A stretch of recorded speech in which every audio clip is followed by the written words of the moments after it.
Good afternoon, and thank you all so much for joining us for Johnson for President with the LBJ Presidential Library. I took a little bit of liberty with the title.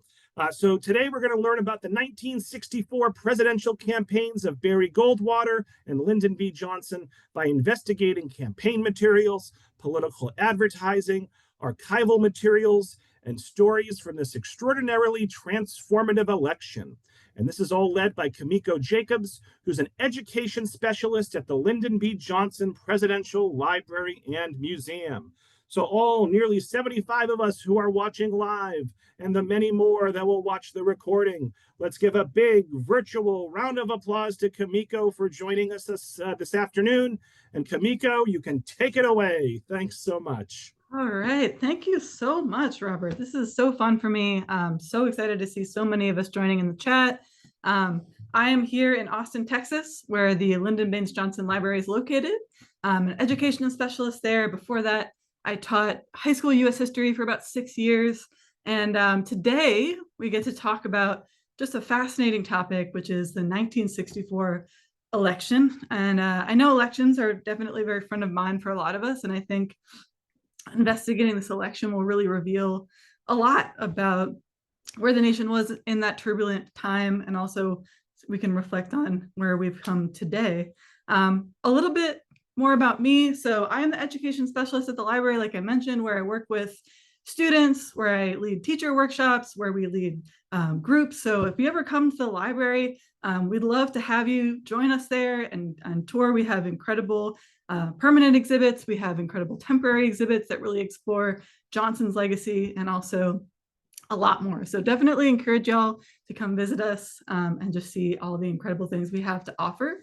Hopefully this presentation will reveal some of the things that we have to offer digitally as well. As part of the National Archives, we have an incredible collection of historical materials.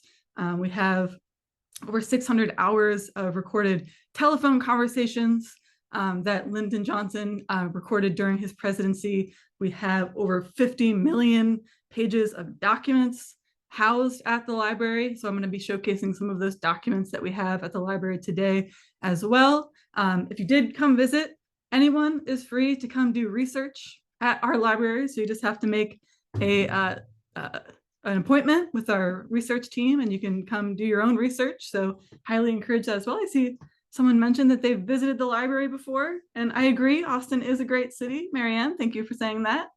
But yeah, let's get right into this election. I would like to actually start with something that actually Lady Bird Johnson wrote in 1964. A lot of people actually don't know that privately, Lyndon Johnson truly considered not running in 1964. He was really torn about that decision, really struggling with the responsibilities of the presidency.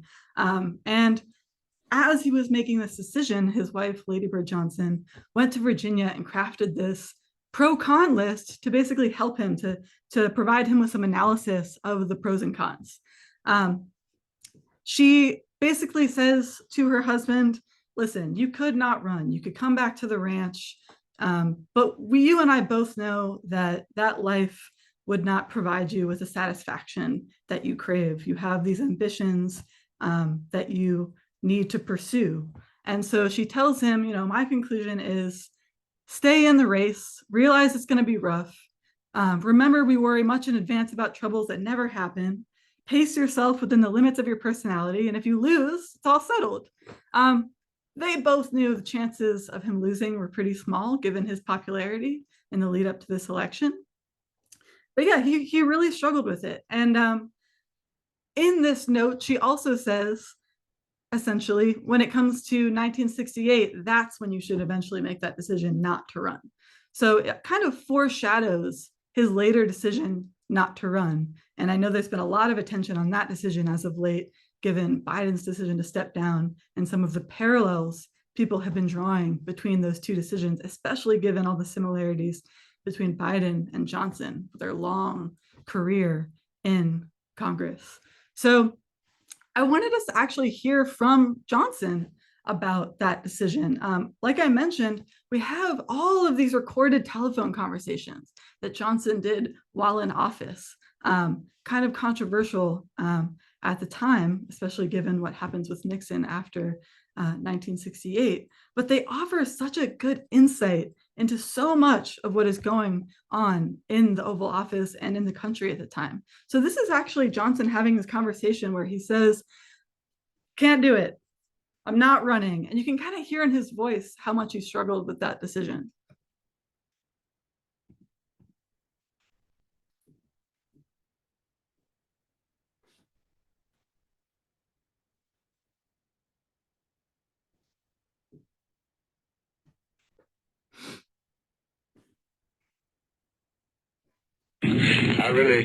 I do not believe, Walter, that I can physically and mentally go up to a couple of nervous breakdowns. I don't want to be in this place like Wilson.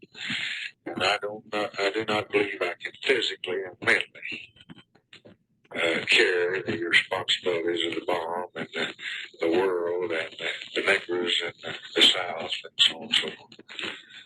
They're younger men and prepared men and trained men and Harvard educated men, and I know my own limitation. I just don't believe that I have the physical and mental strength to carry it. And I take the time to make that decision while we're there and not after they go home. About a video this morning. Read the statement 20 years, but I'm just getting ready to write this. Got one more sentence on it. I told him to have a helicopter stand by and decide during the lunch hour, as the Security Council, during the lunch hour, what to do about it. So you can kind of hear his voice, how much he's struggling. Eventually, we all know he does decide to run and makes that fateful decision, takes his wife's advice. I would argue Lady Bird effectively is his vice president in this moment. He doesn't have a vice president yet until he names Hubert Humphrey to be his vice president. So he eventually decides to run. And then you have the face-off in 1964 between Johnson and his opponent, Barry Goldwater. Johnson at the time was exceedingly popular. The economy was in good shape. Vietnam had not yet become sort of the dominant force in politics that it would eventually become.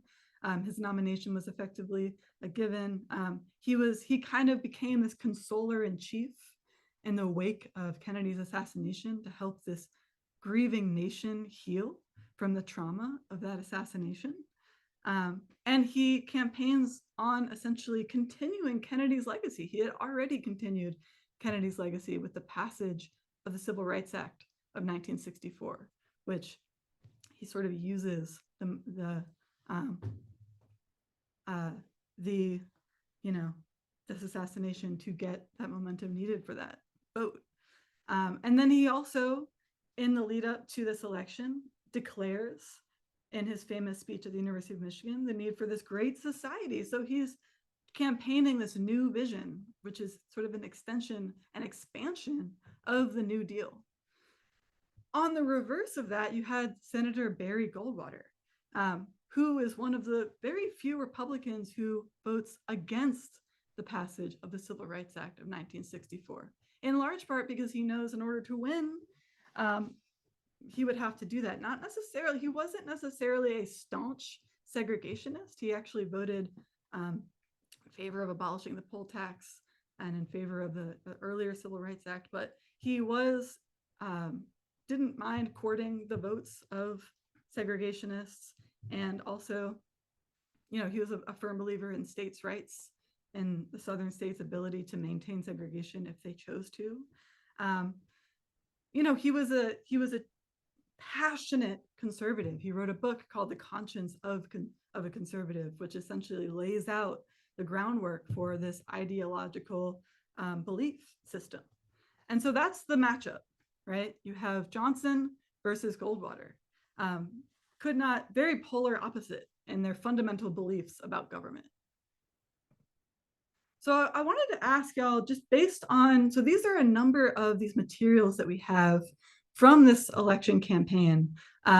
some from Goldwater's campaign, some from Johnson's campaign. And in the chat, if you want to just sort of comment, what are some things you notice about their campaign strategies, about some of the messaging, some of the things that you're noticing about anything from these buttons or the bumper stickers? You can just type in the chat anything that kind of stands out to you or that you remember from your knowledge of this election. Give them a second, Kameko. You'll get some answers.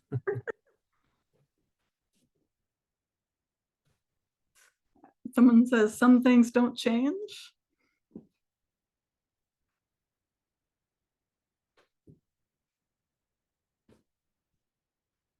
Okay, so Martha's saying Johnson for Santa, indicating that he's old. Okay.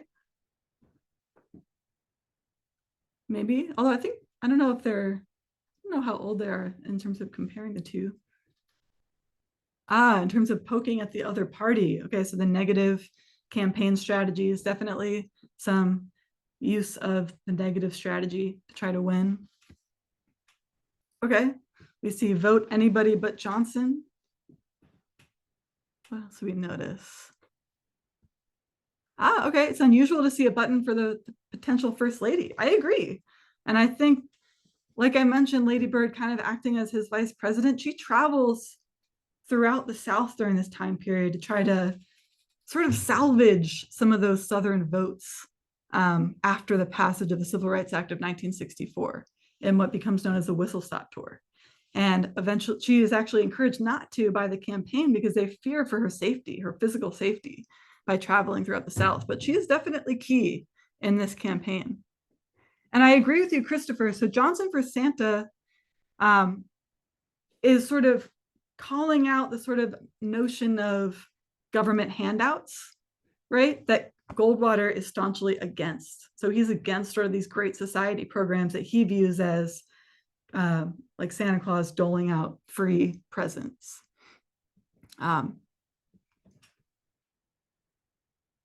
Interesting. So weird is the new nuts. Okay, so people are drawing some comparisons. And don't worry, Kathleen, we will talk about the Daisy commercial. We are going to get there. Okay, yeah, thank you all for everyone for sharing. So let's get into another tape. So I know we mentioned Goldwater for president, Johnson for Santa Claus. One of Goldwater's chief sort of jabs at Johnson is this idea that he is going to expand the government, that he is going to provide these social programs that Goldwater is so fiercely against. And yet Johnson, in another recorded conversation, talks about this attempt by the Goldwater campaign to slander that. And he calls it the finest advertisement he could give me, right? To say that that's what I'm going to do. Because he's like, you're right. I do believe in using the government to stamp out poverty. I do believe in expanding the use of the government to provide these social programs, to provide healthcare. And so I want to play another conversation where Johnson is sort of talking about Goldwater's campaign.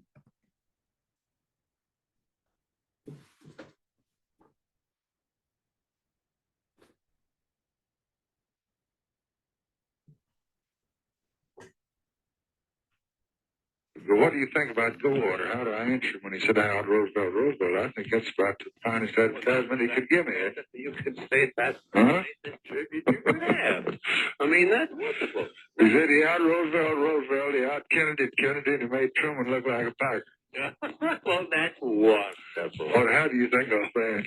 Well, you simply say thank you for the compliment, my friend. I also want to tell you something else that was amusing. You know, I laughed at him one night when 20 months ago. I laughed at him one night when he said he was going to run for president. I said, I hope you're going to be wise enough to do it and run for the Senate at the same time. He said, I can't, goddammit. I criticized him at the time. But he said he was right. And now, see this guy 2 days ago, he comes out and does the same thing. Lyndon, I really was thrilled. I thought I might say, well, I'm sorry, my student is not fallen teacher anymore. Just one day. That's right. That'd be good. All All right, so you kind of hear in their voice, right? They're kind of joking about Goldwater and saying, yeah, I mean, I am going to out Roosevelt, right? Johnson is a product of Roosevelt. That's how he began his political career, is as a part of the New Deal. So that's truly his goal, is to become an extension of the Roosevelt legacy. And I'm seeing a lot more interesting comments in the chat and a lot of comparisons to today, which we might be able to get to at the very end. So eventually you get to the conventions. And this is kind of an interesting moment in political culture when conventions become less an exercise of democracy and more just an infomercial for that political party, right? Which is sort of what they are today. They're just sort of a part of the campaign. They're a part of getting excitement out of really just sort of broadcasting that candidate's message and their policy priorities. So on the one end, you had Johnson at the Democratic National Convention. And you can see just in the stage, it says, "Let us continue," right? So his sort of campaign message is, I will continue the legacy of Kennedy. And I'm going to talk in a second about some other things that were happening at that convention. But on the other side, you had the Republican National Convention, which really illustrated this divide within the Republican Party. So Goldwater sort of emerges as the leader of the Republicans. At the time, Republicans are sort of led by a more moderate wing. And the moderate Republicans were hoping to nominate Nelson Rockefeller, who was in favor of civil rights and some aspects of the Great Society. He was definitely not on the sort of extreme right end that Goldwater was. And Rockefeller nearly gets booed off the stage as the Goldwater sort of emerges as the leader of the Republican Party. And during this convention is when Goldwater said this very famous line that some of us may be familiar with: "Extremism in defense of liberty is no vice." So that's sort of his acceptance speech at that convention. And that's sort of used by the Johnson campaign to paint him as essentially what he said he was himself, an extremist, right? The RNC also essentially accepts these sort of more segregationist views. They refuse to add anything regarding civil rights to their party platform. So they're sort of embracing this, this new sort of arm of the party. On the other hand, and so the Democrats kind of use this to their advantage and sort of sow discord in the Republican Party that was already there. In this very famous ad, LBJ sort of paints the Republican Party as completely disintegrating. So I want to play this one ad to kind of give you a sense of that.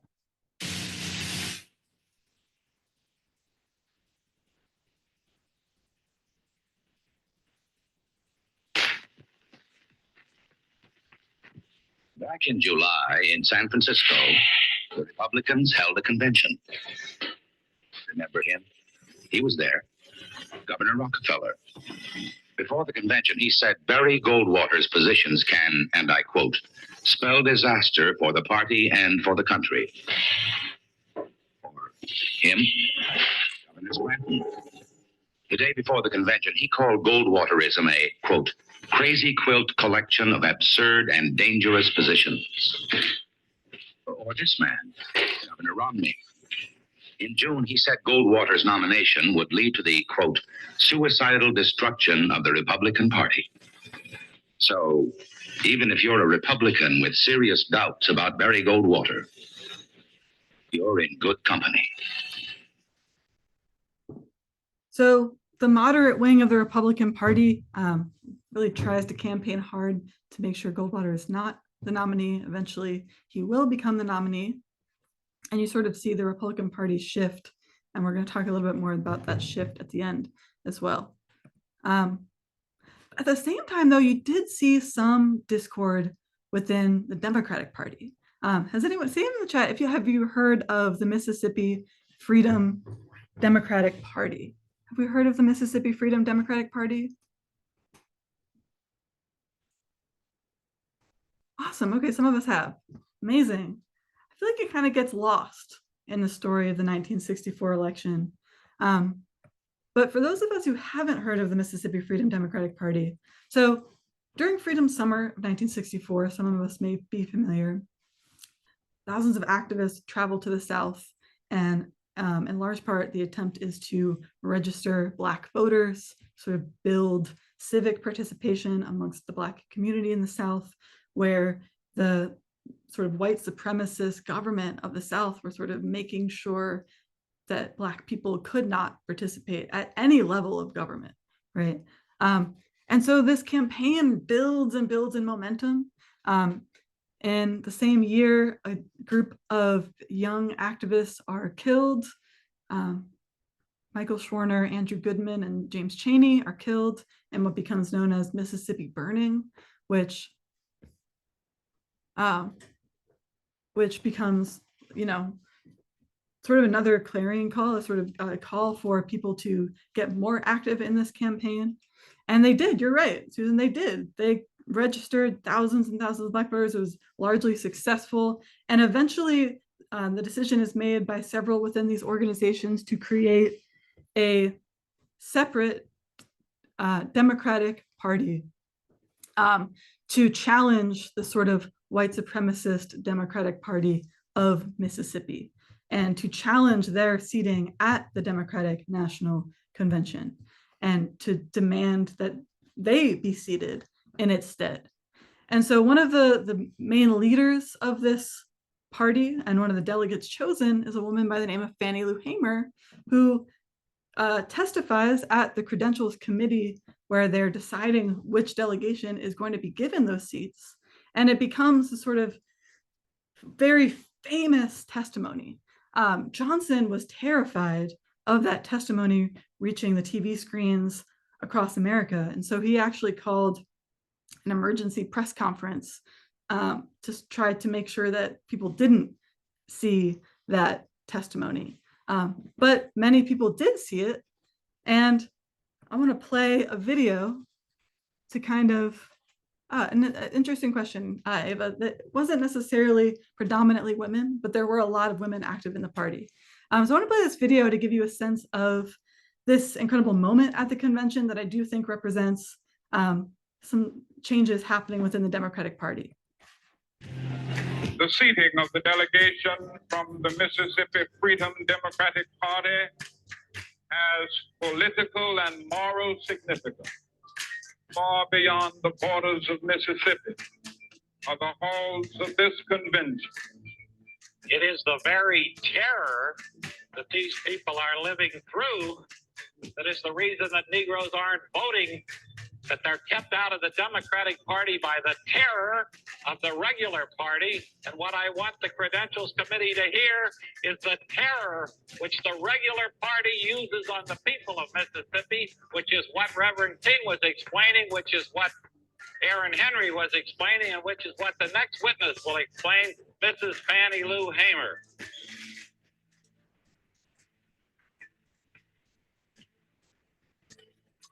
Mr. Chairman, and to the Credentials Committee, my name is Mrs. Fannie Lou Hamer, and I live at 626 East Lafayette Street, Roosevelt, Mississippi, Sunflower County, the home of Senator James O. Eastland and Senator Stinney. All of this is on account of we want to register to become first-class citizens. And if the Freedom Democratic Party is not seated now, I question America. Is this America, the land of the free and the home of the brave, where we have to sleep with our telephones off of the hook because our lives be threatened daily, because we want to live as decent human beings in America? Thank you.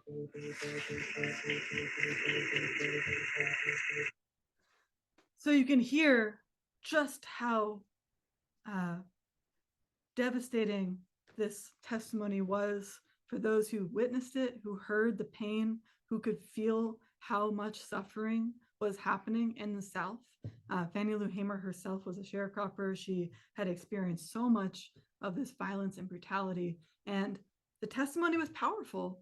And so many people in the Credentials Committee and in the Democratic Party did urge for this delegation to be set as the official delegation from Mississippi.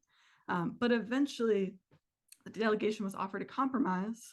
They were offered 2 at-large seats, so they would not be voting members, but they would be able to sit at the convention, which the delegation rejected. They said, we're not going to accept compromise. We didn't, and Fannie Lou Hamer herself famously said, we didn't come all this way for, for a compromise, right? So Dr. King did urge them to accept the compromise. He knew that Johnson getting elected would mean great changes during Johnson's presidency. He worked closely with Johnson, and he wanted that huge mandate that would allow those changes to happen. But you can kind of see, again, some of the Democratic Party sort of struggling with this question, and Johnson himself. So in this next conversation, Johnson is having a conversation with Hubert Humphrey, where he is really struggling with what to do about the Mississippi Freedom Democratic Party. I think he has sort of a moral question of whether or not to, put forth this compromise, or whether or not to allow them to sit and become the voting members of the delegation. And so he kind of gives this famous speech where he says, that's what the Democratic Party's for. So I want us again hear from Johnson himself and hear what he has to say in this moment.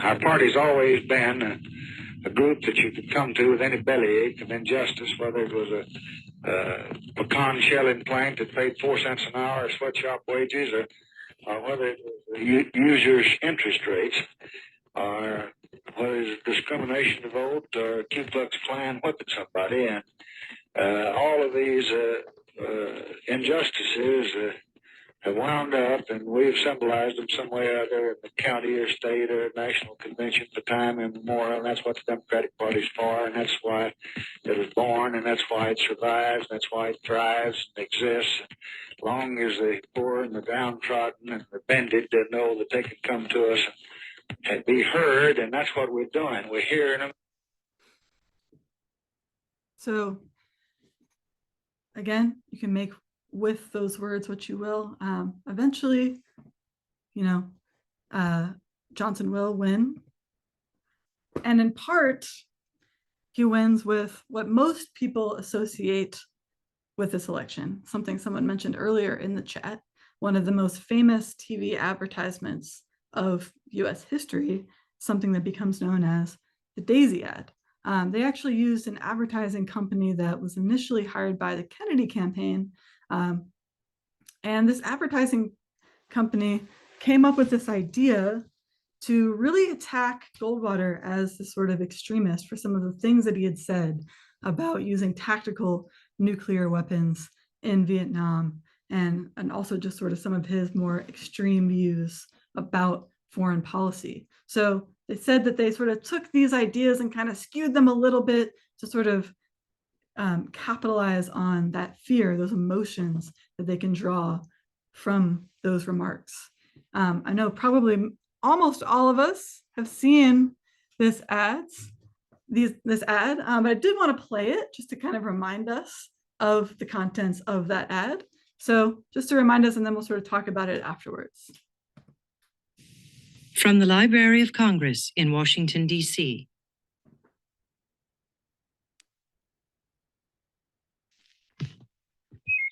One, two, three, 4, 5, 7, 6, 8, 9, 9.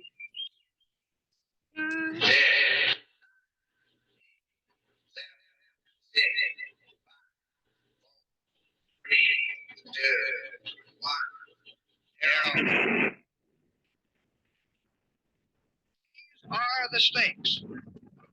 To make a world in which all of God's children can live, or to go into the dark, we must either love each other or we must die.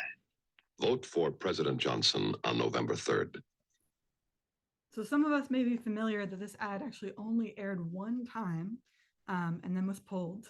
However, it eventually would rerun on TV news programs. So a lot of people saw it. It becomes plastered on magazines as well. And it becomes sort of this iconic TV advertisement that represents a shift. And I know someone mentioned earlier that negative ad campaigns are not new, but the use of negative TV ad campaigns was new because TV was a new medium. And so this was sort of the first time. Before this ad, TV ads were pretty boring, right? You just see a candidate like Nixon, for example, standing up, telling you 10 minutes of his policy priorities. This is the first time where you see ads that kind of similar to an ad for, cereal, where you see ad campaigns that are similar, very similar to regular TV advertisements. So this was a very effective ad. One could argue that this was definitely the moment when the campaign gets sort of supercharged. And you could argue that you see seeds of this ad campaign today in the types of ads that really capitalize on fear, on emotions, and less on policy priorities. However, there is an ad that Johnson ran at the time that's sort of similar to those older ads that does represent sort of what he views as this biggest difference between him and Goldwater in this campaign. And so I did want to play this one as well to kind of showcase the differences in the types of ads that were run during this political campaign. And also, I think you'll notice some things that are ringing a little bit similar to today.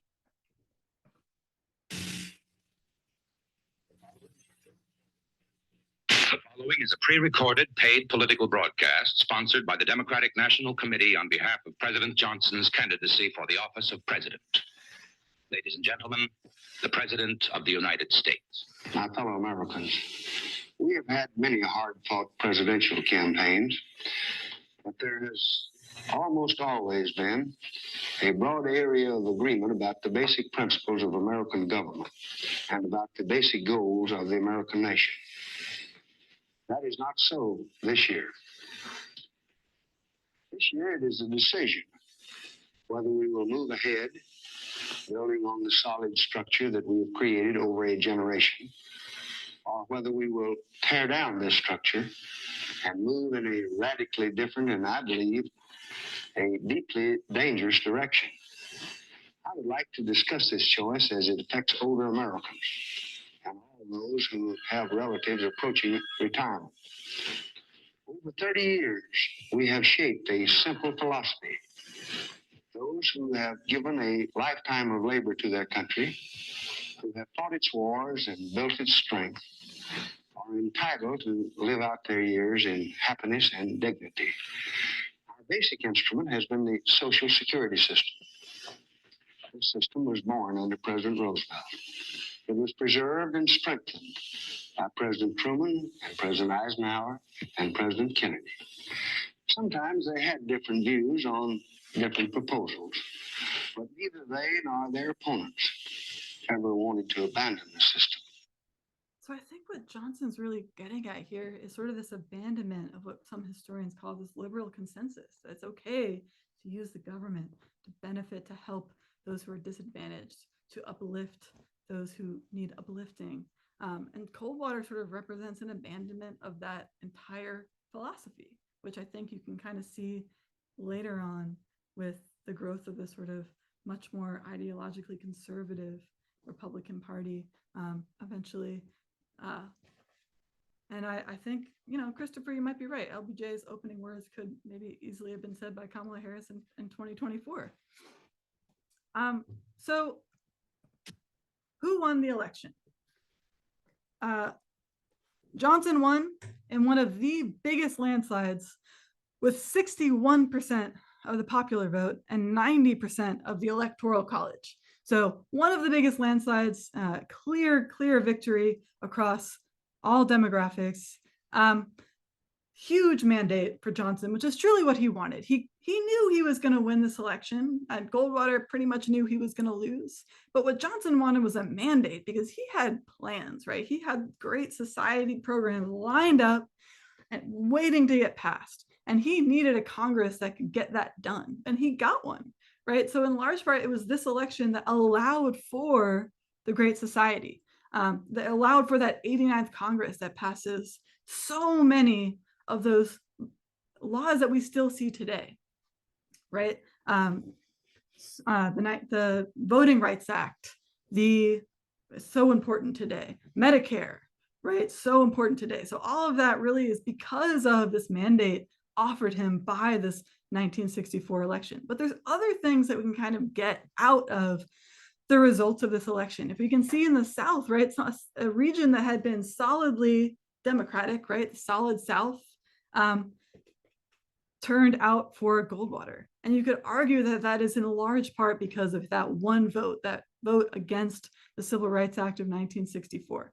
It didn't deliver the entire South. You can see some states in the South still went for Johnson, and I think that was in large part because of some of his campaigning.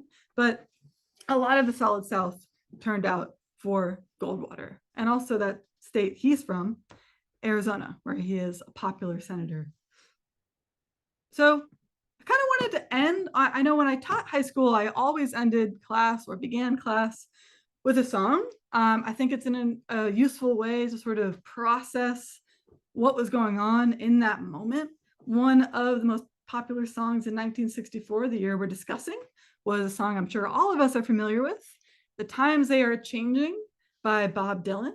The song, hits the airwaves and is sort of reminiscent of a lot of things happening in this monumental moment. You can sort of feel the winds moving, right, as we sort of step into the turbulence of the 1960s. And you could argue we're still sort of living in sort of the reaction, the backlash to a lot of the things that were happening in the 1960s. So I wanted to play a little bit of it. And in the lyrics, you see, he says, "Come writers and critics who prophesize with your pen, and keep your eyes wide, the chance won't come again. Don't speak too soon, for the wheel's still in spin, and there's no telling who it's naming, for the loser now will be later to win." So even though Goldwater loses and one of the biggest landslides, the ideas, the Goldwater ideology definitely lives on. And you can see in sort of what that word we're hearing a lot lately, this word realignment, you can see somewhat of a realignment happening in that moment. So I'm gonna play a little bit of it, and then I'm gonna open it up for questions.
So thank you so much for listening. And now I can kind of turn it over to y'all. Any questions that we have, anything that you wanted to discuss further? So folks, let's give Kameko a big virtual round of applause for a wonderful presentation. And let's take approximately 15 minutes of questions. And a little bit of this you may have addressed. Some of these questions came in a little early on during the presentation.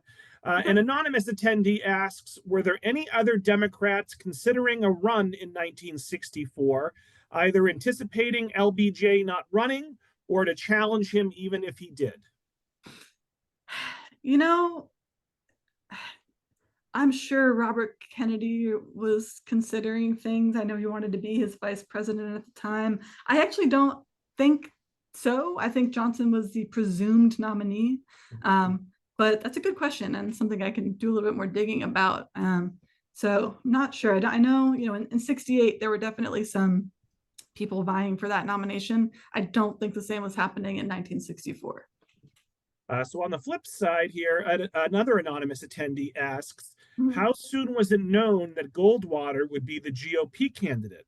I think I recall there was competition for that nomination. Yes, like I mentioned, the biggest competition for him was Nelson Rockefeller, who was sort of the leader of the moderate wing of the Republican Party. Up until the very end, Rockefeller definitely put up a good fight for the nomination. Actually, it was personal scandal that kind of led to him not becoming the nominee. I guess he had an affair, and the woman who had an affair with gave birth right before sort of the nomination was going to happen. And so that was really the reason why he didn't become the nominee, in large part. So yeah, definitely some competition on the Republican end. So Christopher asks, did all those Republican naysayers fall in line like they do so quickly behind our current president-elect? And just as that is Christopher's words, folks, don't clip that. So Kameko, any thoughts there? It's interesting. I think eventually, I think Reagan represents sort of the bringing together of this broader conservative coalition when he sort of brings in the moderate wing. In large part, he is, like I said, also wins in a huge landslide. So he's able to do that. And I think today we're seeing new trends happening. Some people, like I mentioned, are talking about different types of a realignment. I won't comment on today, but I think y'all can sort of make your own comparisons. Great. An anonymous attendee asks, were the rules not clear as to which delegation should be seated, or were the Freedom Democrats accusing the established party of violating its own rules? The rules were essentially that the Credentials Committee would determine who would be seated. And so, I don't actually know all the details of how that actually works. I think this was, I actually don't know even today, like how exactly that is decided, but I know that committee is responsible for interpreting the rules and deciding which delegation gets to be the official delegation. So Wendy would like to know, I'm wondering if Humphrey was considering the run as president first and then conceded to becoming the VP. I do not believe so. I do not believe Humphrey was considering it, but I could be wrong about that. I can look into that. I haven't read anything to indicate that he was, but it is possible. So Lisa asks, did Johnson campaign on providing Social Security? So that was definitely a part of his campaign message, was, ensuring the survival of Social Security and expansion of some of those benefits. That included, like I said, taking the New Deal programs and adding to and expanding them. So that was definitely a part of his campaign message. So Eva Jane asks, was the Mississippi Freedom Democratic Party mainly comprised of women? No, although women definitely did make up a big group, a big number of those people in the delegation itself. I think it was about half and half. I know one of the leaders of that group was Bob Moses, and I believe several others of the elected delegation were also men, but definitely a lot of women who were leaders in that movement and in that party that I think get unrecognized in our history books. Just how many women were so active in this movement. I think a lot of times men become sort of the face of it, but women were active and definitely instrumental in that movement. Just a lot of positive comments in the chat and some observations from folks. I won't read them all. Christopher notes the Daisy ad went viral before that was even a thing. Yeah, it did. Yeah. Let me see here. Let me get some of I'll highlight a few of the positive comments. Susan said, "This is one of the best of the many library programs I have zoomed in on, especially because of all the clips and because the speaker is so clear." And Janine, I apologize if I'm mispronouncing that. I think it's Janine, says, "Wonderful information. Thank you very much." Sally says, "Wonderful program. You helped me have a new perspective and deeper respect and appreciation for LBJ." Frank says, "Bravo, insightful presentation." Teresa says, "Thank you for a very excellent and thorough presentation." And so, folks, this is your official last call for questions and comments. And a couple questions popped in. Huck would like to know, did Johnson think he was too old and too worn down to run for a second term? That's a great question. And I think you're pointing out something a lot of people forget, which is that Johnson had severe health problems, severe heart problems, even going into the 64 election, that a lot of people argue were much more central to his decision not to run in 68 than, people oftentimes credit it to situation in Vietnam. I think that's also a correct interpretation. I think Vietnam was a huge part of the reason why he decided not to run in 68, but his health definitely played a major role as well. An anonymous attendee asks, "Were the Southern Democrats voting like a block back then all the time? And did they vote more like Republicans do today?" I don't want to say necessarily today, because again, I think it's important to distinguish as like different issues in different moment, but definitely there was a solid South, a block of Southern states that voted in tandem. And, those Southern states were dominated by segregationists. And at the time, there was this massive resistance campaign to make sure that integration did not occur. And they all sort of joined together in the sort of one issue that they were trying to prevent the spread of. So I have no idea what Stephen's talking about, but I will ask the question anyway. So last month we had several presentations, and I guess a Professor Henry Brands was mentioned. Have you ever studied with Henry Brands, Kameko?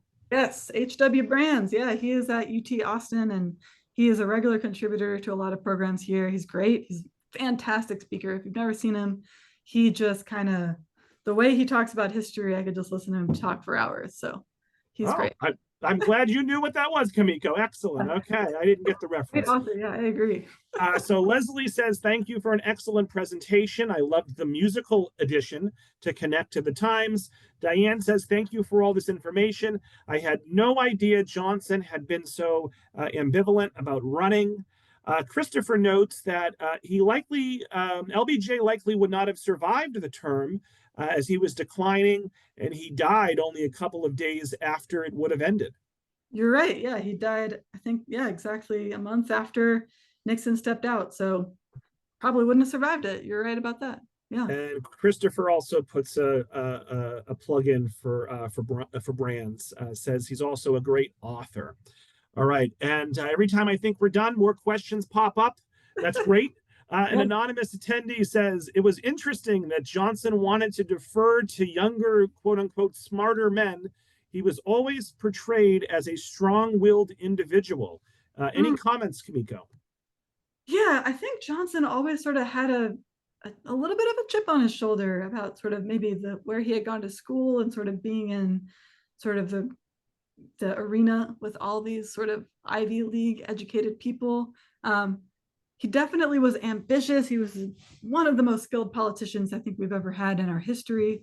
But I think he definitely had he was self-conscious, I think, in a lot of times. And I think that's where you see sort of that divide between him and the Kennedys is he sort of, you see sort of that cultural divide happening between them that I think caused a lot of friction. An anonymous attendee asks, "Wasn't Lady Bird more into his running than he himself?"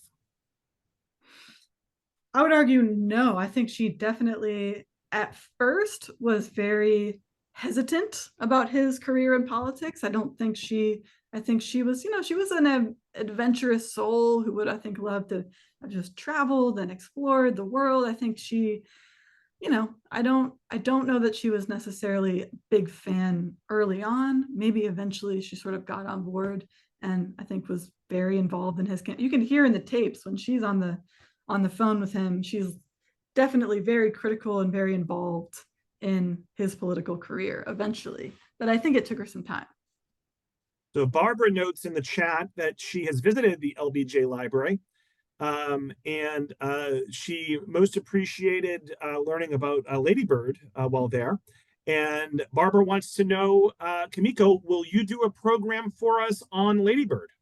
I would love to. And we actually have a program that we do pretty regularly called Lady Bird Beyond the Wildflowers, because of just how exceptional she was, and love talking about Lady Bird. So yeah. And I know my colleague Sheila Mehta also loves talking about Lady Bird. So we can both jump on and just talk ad nausea about Lady Bird Johnson. All right. Well, I'll follow up with you on that. A couple of questions for Madeline to wind us down here. Madeline asks, can you remind me of the New York politician who helped get the Great Society programs passed? I forget his name. LBJ also helped to get the late, great Barbara Jordan to run for office. Yes, that is true. Definitely close with Barbara Jordan. I don't know what New York politician you're talking about there, but I'm gonna think about it. Yeah, I'm not off the top of my head, not familiar. No worries. Madeline also asks, I've always wondered why Johnson shut out Herbert Humphrey as VP when he had been shut out as VP by the Kennedy administration. Why do you think that was? Humphrey was a civil rights champion, if you remember his 1948 speech. Why he shut him out? Is that what the question was? Yeah, so Madeline, there's like multiple he's, so I'm not exactly sure who Madeline is referring to, but they write, I've always wondered why Johnson shut out Herbert Humphrey as VP when he had been shut out as VP by the Kennedy administration. Shut out. I'm not sure. But he wasn't shut out. I'm not sure, Madeline, exactly what you mean by that. Why he was chosen, or why? Oh, Madeline clarifies. Yes, LBJ didn't include Humphrey in discussions. LBJ, I think LBJ definitely struggled with his decision on the VP pick. You can kind of, again, hear in the tapes how he's sort of struggling with who to pick. And he and Humphrey, I think, were sometimes at odds in the lead up. But yeah, and eventually he will choose him. I think he complimented his ticket in a lot of ways, which is oftentimes why people are chosen as the vice presidential pick. But I don't think I knew about the Kennedys just considering him. So I wonder what how their decision went. Who the heck knows? Yeah. And let's see, the New York politician that was referenced a couple questions ago may have been Patrick Moynihan. A couple people pointed that out. And an anonymous attendee, this will be our final question, folks. LBJ accomplished much when he listened to himself, but he took bad advice when it came to Vietnam. Do you have any comments on that, Kameko? Yes, it's interesting when you look at Vietnam. It's interesting looking at Vietnam through the prism of this election, actually. Some of his decisions were sort of his attempt to appear tough on communism, try to not give his Republican opponent anything to sort of nab him with. And I think you can similarly look at it through the prism of the Great Society and his attempt. What his true love and passion was getting his Great Society through, and him sort of trying to stem the tide of Vietnam, even as it was clear that it was not going well. I agree. He followed some bad advice from his advisors, and he's not a war hawk. And I think you can hear in the tapes just how much he struggled with a lot of those early decisions. But I think at the end of the day, the decisions were his. So yeah, I don't know. It's interesting. I think everyone can have their own judgments about that, but it's interesting to consider. So folks, let's give Kameko one big last virtual round of applause. Kameko, do you have any last words for the audience? Thank you so much for coming. This was so fun for me, and I just can't wait to do it again. And see y'all at the next one about Ladybird. There we go. We'll schedule that one for maybe February or something. February or March, right? March is Women's History Month, right? Well, maybe we'll aim for March. So folks, look for an email from me later today before 5 o'clock with a link to this recording, as well as information about some other upcoming virtual programs that might be of interest. And please make sure to take the 60-second feedback survey that should pop up on the screen after you exit. So thank you all so much. And I hope everyone enjoys the rest of their day. Thanks again, Kameko. Thanks, y'all. Hook 'em horns, Kameko. Is that what they say down there? Hook 'em It horns. is. Yeah. All right. Have a good one. All right. Bye, guys.